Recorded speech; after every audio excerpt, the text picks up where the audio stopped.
السلام علیکم ورحمۃ اللہ وبرکاتہ۔ اعوذ باللہ من الشیطان الرجیم، بسم اللہ الرحمن الرحیم۔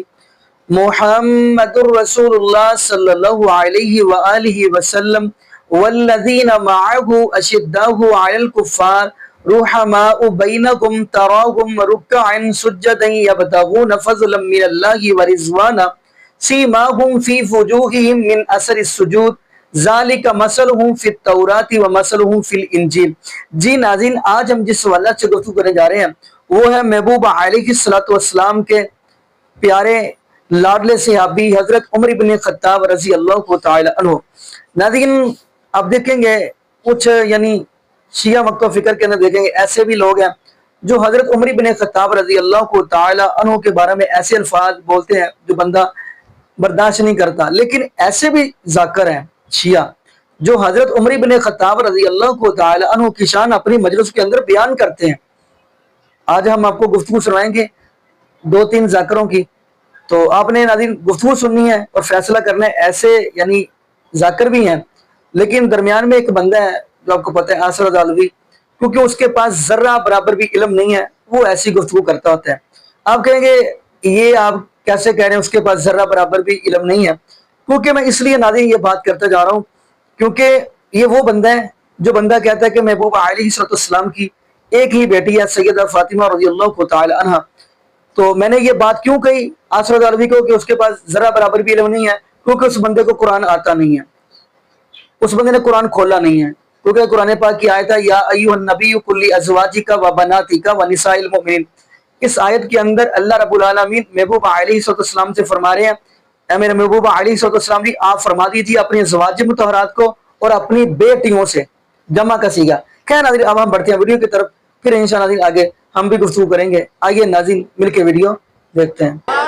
میں نے کہا میراث نہیں ہے، کسی کی ملکیت نہیں ہے محبت علی، جہاں پہنچ جائے پھر وہ کیف و مستی کے عالم میں، جذب و کشف کے عالم میں علی علی کرتا ہوا دکھائی دیتا ہے۔ لکھنے والے لکھ گئے، اور بڑی مشہور و معروف کتاب ریاض النظرہ فی مناقب الاشراء، محب الدین طبری علیہ الرحمہ لکھتے لکھتے اس مقام پر آتے کہ دربار حضرت عمر رضی اللہ تعالی عنہ سجا ہوا ہے۔ وہ کہتے ہیں دربار میں ابو تراب ابو الحسن علی ابن ابی طالب بھی موجود، اور ایسے میں وہ لکھتے ہیں کہ جاء اعرابیان یختصمان عند عمر ابن خطاب۔ وہ کہتے ہیں دو عرب کے دیہاتی لڑتے ہوئے دربار عمر میں داخل ہوئے، لڑ رہے تھے، جھگڑا کر رہے تھے، اور آتے ہی کہتے ہیں کہ اقض بیننا، اے خلیفہ ہمارے درمیان فیصلہ کروائیے۔ چونکہ علی مسجد میں موجود تھے اور پہلے ہی خلیفہ دویم فرما چکے تھے کہ جب تک مسجد میں علی موجود ہو، علی کی موجودگی میں خبردار کوئی دوسرا فتویٰ دینے کی کوشش نہ کرے۔ تو وہ کہتے ہیں کہ اس وقت ابو الحسن علی ابن ابی طالب دربار خلافت میں موجود تھے۔ جیسے ہی ان دو اعرابی نے کہا کہ اقض بیننا، ہمارے درمیان فیصلہ کرائیے، حضرت عمر مخاطب ہوئے حضرت علی کی طرف، یا علی اقض بینہما، یا علی ان کے درمیان آپ فیصلہ کرائیے۔ کیا کہا حضرت عمر رضی اللہ تعالی عنہ نے؟ یا علی۔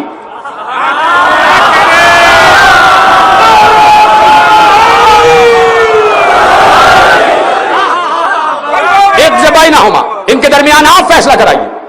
اب ان دو عرب بدوؤں میں سے ایک غصے میں آ کے کہتا ہے ایحکم ھذا، علی کی طرف اشارہ کر کے کہتا ہے ایحکم ھذا، یہ ہمارے درمیان فیصلہ کرائے گا۔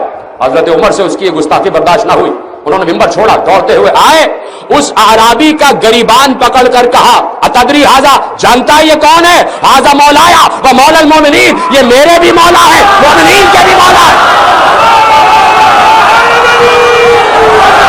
تو جب شبلی نعمانی نے کہا سب چلے گئے تو پھر اس کا مطلب سب چلے گئے تھے؟ جب سب چلے گئے تھے تو کیوں نہیں گیا؟ شبلی نعمانی کہتے ہیں علی ماتھا چوم کہتا اکفر تب بعد الایمان، ایمان کے بعد کافر ہو جاتا۔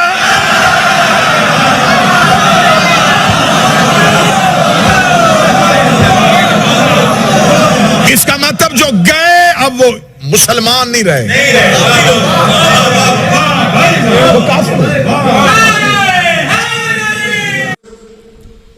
لطف اندوز ہوتے ہیں ان قصوں سے، چونکہ ذاکروں نے قرآنی آیات کو انہی مقاصد کے لیے استعمال کیا ہے. غور و فکر و تدبر نہیں کیا ہم نے، صرف نعرے لگوانے کے لیے اور معزوز ہونے کے لیے ان مضامین کو استعمال کرتے ہیں.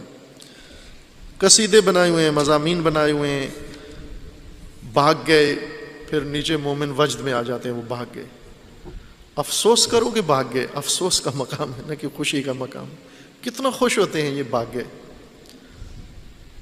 صحابہ بھاگ گئے، خوشی کی بات ہے.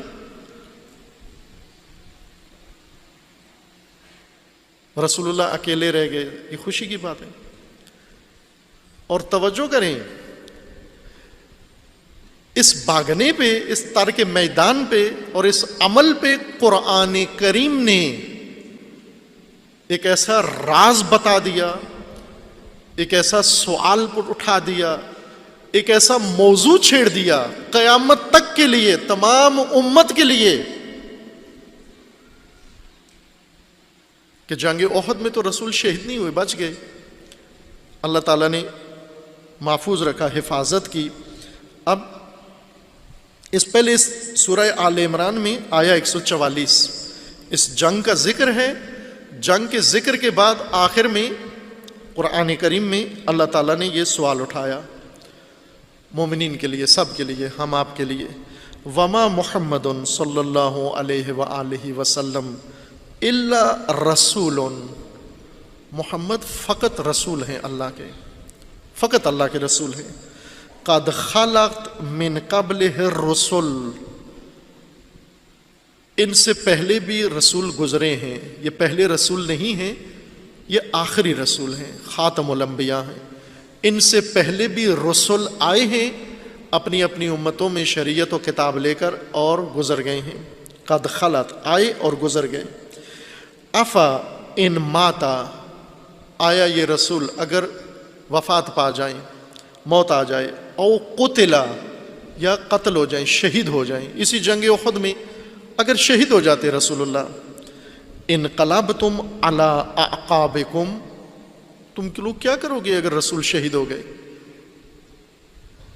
مانا کہ شہید ہو گئے. فرض کرو جو افواہ اڑی، اللہ تعالیٰ نے رسول اللہ کی حفاظت فرمائی، رسول اللہ وہاں دشمنوں کی اس زد میں حملے میں نہیں آئے، لیکن آخرکار وفات تو ہو گئی رسول اللہ کی اس دنیا سے. اگر اسی جنگ میں شہادت ہو جاتی، قرآن فرما رہا ہے کہ اگر وفات ہو گئی یا شہادت ہوئی، کہ ایک دن تو ہونا ہے یہ، انک میت و انہم میتون. اللہ تعالیٰ کا رسول اللہ کو فرمانا ہے کہ آپ نے بھی اس دنیا سے جانا ہے، سب نے اس دنیا سے جانا ہے. یہاں دنیا میں آئے ہی دنیا سے جانے کے لیے ہیں، اس لیے بھیجا گیا ہے. یہاں مقیم نہیں ہونا، آخر تک رہنا نہیں ہے کسی نے، سب نے جانا ہے دنیا سے. اب اگر رسول دنیا سے چلے گئے، رہبر دنیا سے چلے گئے، پیشوا دنیا سے چلے گئے، شہادت یا وفات کے نتیجے میں انقلبتم علی اعقابکم، تم لوٹ کر واپس اپنی پچھلی حالت پہ چلے جاؤ گے.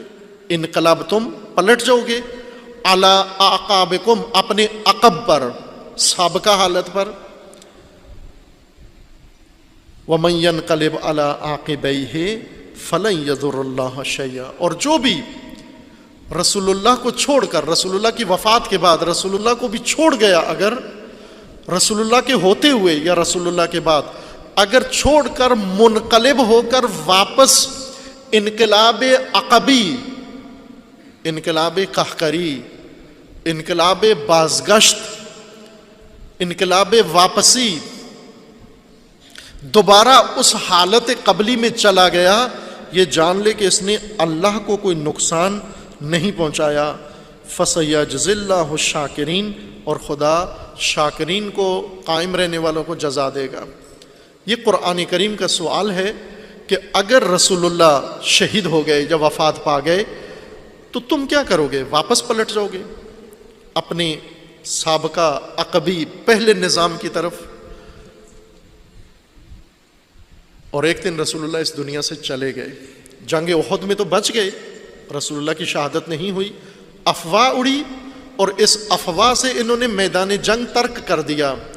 ترک میدان سے قرآن نے ان سے وہ بات پوچھ لی جو بہت بنیادی تھی کہ یہ رسول آج تو شہید نہیں ہوئے، لیکن ممکن ہے کسی اور حادثے میں جنگ میں شہید ہو جائیں، ممکن ہے وفات ہو جائے. امت کیا کرے گی؟ پیروکار کیا کریں گے؟ مومنین و مسلمین کیا کریں گے اس دن؟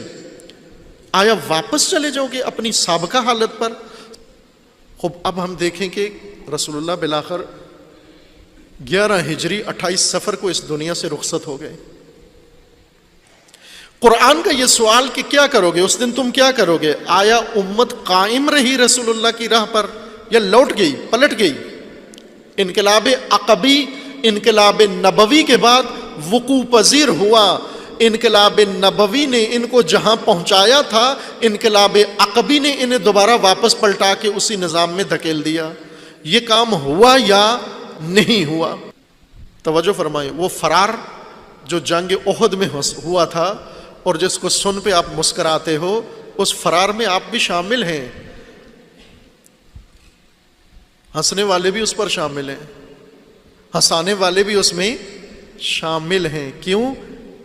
کہ پھر یہ لوٹ کر نظام نبی کی طرف کوئی بھی نہیں گیا. وہ بتاؤ مجھے، ہنسانے والوں بتاؤ، بھاگنے والوں پر ہنسانے والے بتاؤ، کیا تم نظام نبی کی طرف لوٹ کر آئے ہو؟ کیا اللہ نے جو نظام بنایا تھا آپ اسی کے اوپر قائم ہو، دوسروں پہ ہنستے ہو؟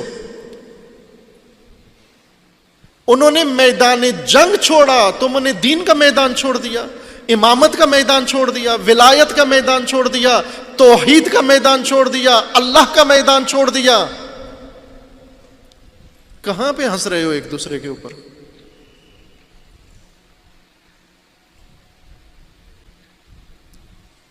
اب انسان دوسرے پہ ہنسنے سے پہلے کہتے ہیں اپنے گریبان میں منہ ڈال کے دیکھ لے کہ ہم قائم ہیں اس کے اوپر. کہاں ہے وہ نظام اللہ کا جس کے بارے میں قرآن کہہ رہا ہے کہ نبی کی وفات کے بعد چھوڑ دو گے؟ چھوڑ دیا، پھر لوٹ کر نہیں آئے. ایک دفعہ چھوڑا، رسول اللہ کے بعد امامت کو چھوڑا، آج تک لوٹ کر نہیں آئے. آج تک لوٹ کر نہیں آئے. نہ شیعہ لوٹ کر آیا، نہ سنی لوٹ کر آیا، آج تک نہیں آئے. لوٹ کر آئے تو بتاؤ کہاں ہے نظام امامت؟ کس دور میں رہا ہے نظام امامت؟ ایسے بھاگے،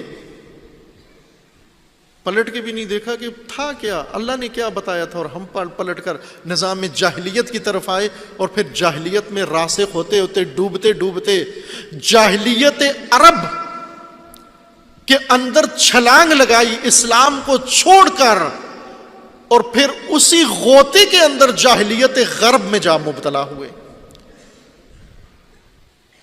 ڈوبے جاہلیت عرب میں تھے اور پہنچے جاہلیت غرب میں ہیں. آپ بتاؤ مجھے، ابھی پڑھتے کیا ہو، پہنتے کیا ہو، کھاتے کیا ہو، سوچتے کیا ہو؟ تمہارا نظام کیا ہے؟ تمہارا آئین کیا ہے؟ کہاں سے آیا ہے؟ بولی کون سی بولتے ہو؟ سب مغرب کی. پھر کس پہ ہنستے ہو؟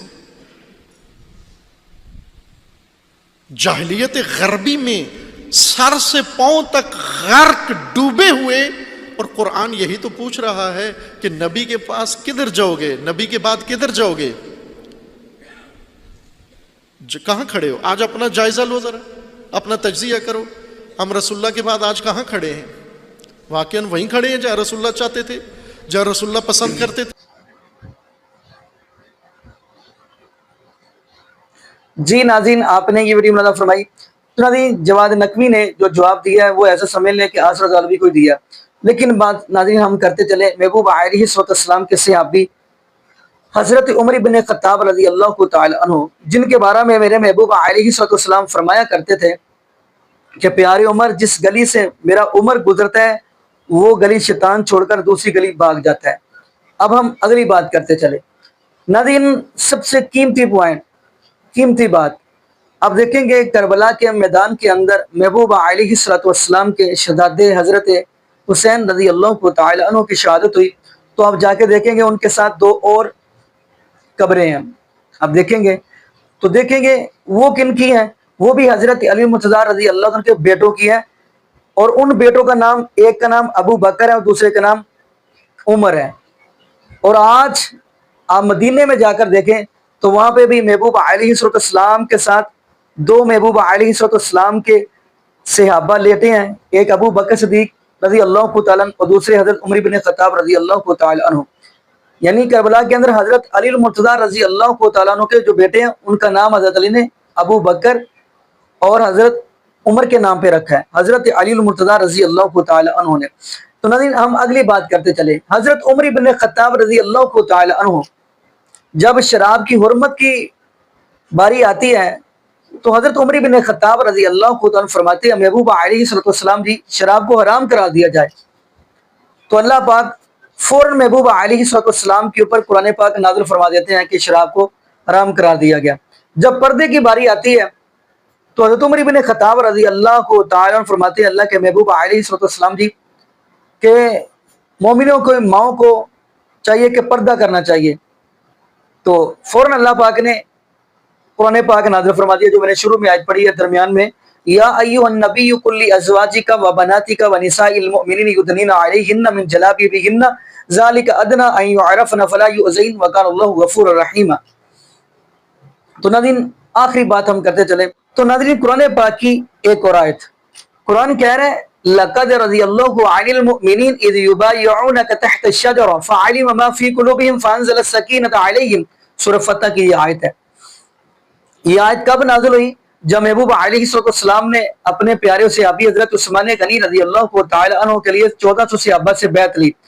اس بیعت کے اندر حضرت ابو بکر صدیق رضی اللہ تعالی عنہ نے بھی ہاتھ رکھا، حضرت عمر بن خطاب رضی اللہ تعالی عنہ نے بھی ہاتھ رکھا اور مولا علی رضی اللہ عنہ نے بھی ہاتھ رکھا. 1400 صحابہ نے ہاتھ رکھا. تو پھر اللہ پاک نے کیا فرمایا؟ لقد رضی اللہ عن المؤمنین، فرمایا میرے محبوب علیہ السلام جی میں ان مومنوں کے ساتھ راضی ہو گیا. لقد لام تقید کا لا کر اللہ رب العالمین نے وزن ڈال کر کہا کہ میں ان مومنوں کے ساتھ راضی ہو گیا. تو ناظرین جب اللہ رب العالمین محبوب علیہ السلام کے 1400 صحابہ کے ساتھ راضی ہو گیا تو آج کا تیسرا چوتھا اٹھ کر بات کرے تو ناظرین پھر دکھ تو ہوتا ہی ہے. میں یہ بات کرنا چاہ رہا ہوں فعلم ما فی قلوبہم. اگلے الفاظ اللہ فرماتے ہیں میں صحابہ کے دلوں کو جانتا ہوں. یہ جو آج صحابہ کے بارے میں ایسی گفتگو کرتے وہ نہیں جانتے. اللہ فرماتے ہیں میں جانتا ہوں. تو باقی ناظرین یہاں پہ ہم دعا ہی کرتے ہیں اللہ پاک ہمیں عقیدہ توحید نصیب فرمائے اور اللہ پاک ہمیں محبوب علیہ السلام کی شریعت کے مطابق زندگی گزارنے کی توفیق دے اور اللہ پاک ہمیں 5 وقت کا پکا سچا نمازی بنائے اور جتنے بھی بے اولاد جوڑے ہیں اللہ پاک سب کو نیک نورینہ صحت تندرستی والی ایمان والی لمبی زندگی والی اولاد عطا فرما دے. جزاکم اللہ خیرہ. احسن جزا. السلام علیکم ورحمۃ اللہ وبرکاتہ.